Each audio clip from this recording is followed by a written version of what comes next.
This isn't just a car, this is revenge on wheels. A story of betrayal, horsepower, and one angry American CEO who said, you know what, let's destroy Ferrari at his own game. Welcome to the legend of the Ford GT, a car born from anger, built for victory, and remembered as one of the greatest redemption stories in automotive history.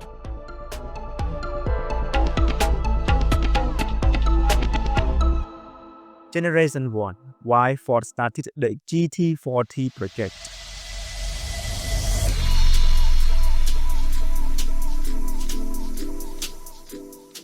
It all started in the early 1960s. Ford wanted to win young driver hearts through racing, so they looked at Ferrari. Back then, Ferrari dominated Le Mans, and Ford thought, if you can't beat them, buy them. So Ford tried to buy Ferrari in 1963.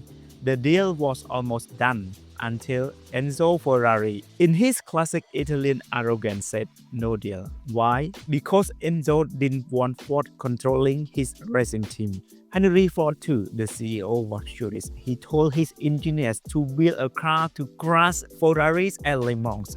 So that's how the Ford GT40 was born. Not from passion, but from pure revenge.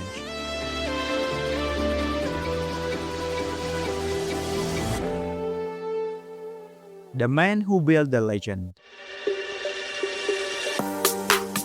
Back then, Ford didn't have much experience in endurance racing, so they decided to team up with Lola Cars in the United Kingdom. The project brought together some of the most talented minds in motorsport, including Eric Browley, who handled the chassis development, and Roy Lund, the brilliant engineer behind much of the car's design. Later, Ford brought in Carroll Shelby, the legendary creator of the Cobra, to refine and push the GT40 to its true racing potential.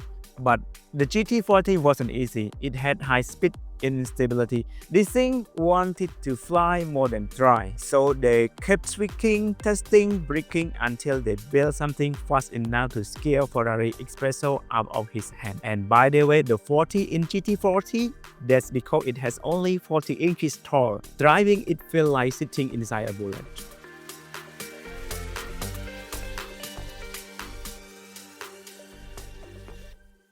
Ford vs Ferrari, the Le Mans War.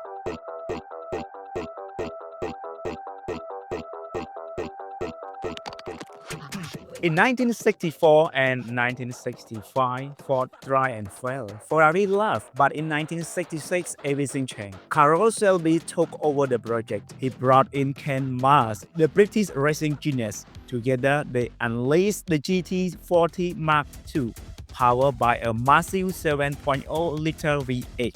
When the green light hit at Le Mans 1966, Ferrari didn't stand a chance. The GT40 finished first, second, and third, a total sweep. Ford destroyed Ferrari in his own backyard. Ferrari fans that day silent like their engines, and from 1966 to 1969, Ford won 4 Le Mans titles in a row. It wasn't just a victory, it was revenge at 200 miles per hour.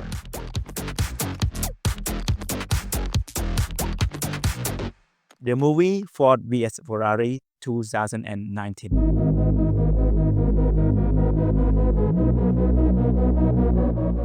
So, decades later, Hollywood told the story in Ford vs Ferrari in 2019, starring Matt Damon as Carroll Shelby and Christian Bale as Ken Mars. It showed the truth, the struggle, the politics, the heartbreak, and Ken Mars, the hero who never got to celebrate his win. After 24 hours of driving like a madman, he was robbed of his victory by corporate orders, and later tragically died testing another car. This movie reignited the legend of the GT40. People remember this wasn't just about racing, it was about human drive and a bit of corporate rage.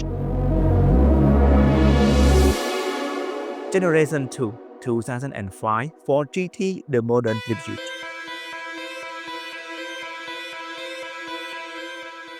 After decades of silence, Ford decided it was time to bring the legend back.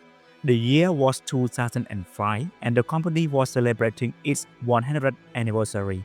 To honor that milestone, they didn't just release another special edition. they resurrected an icon, the Ford GT. This car wasn't just inspired by the old GT40, it was a modern reimagination of it. The design paid tribute to the original's low, wide stance and unmistakable lines, but with smoother curves, refined aerodynamics, and a body that looked like the past and future collide in the best way possible. Under the hood sat a 5.4-liter supercharged V8, producing 550 horsepower, paired with a 6-speed manual transmission. The sound of that engine alone could shake walls. It wasn't built for comfort, it was built to remind the world who Ford really was. It looked like the old GT40, but it was bigger, smarter, and strictly gold. Each one hand-built, only around 4,000 units made.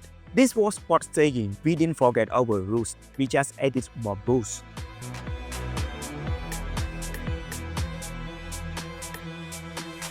Generation 3 2017 Ford GT The Tech Monster.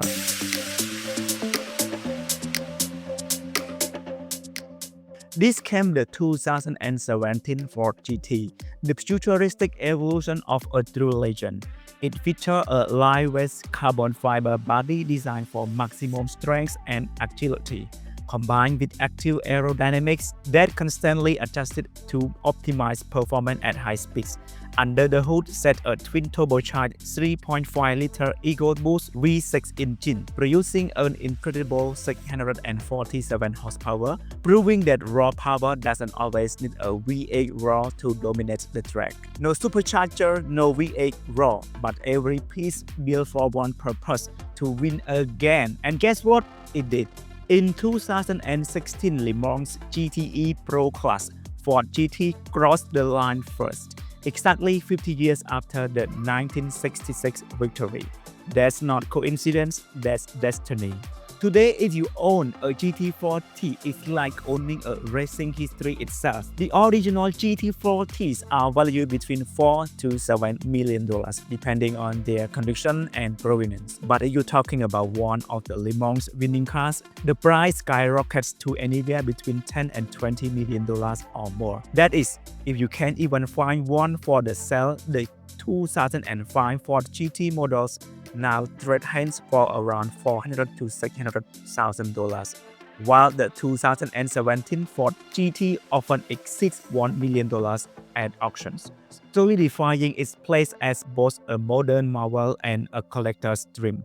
This isn't just a car anymore, it's an artifact of speed, from revenge to immortality, from a boardroom betrayal to the fastest race on Le Mans. The Ford GT wasn't born to be beautiful, it was born to beat Ferrari, and it did over and over again. From the GT40 Thunder to the 2005 Tribute to the carbon fiber 2017 GT, each generation carries that same message: never underestimate American determination. Because when Americans get angry, they don't argue, they build a 7-liter race car. This is KANJO Legend series, and this is the story of Ford GT, the American revenge that became immortal.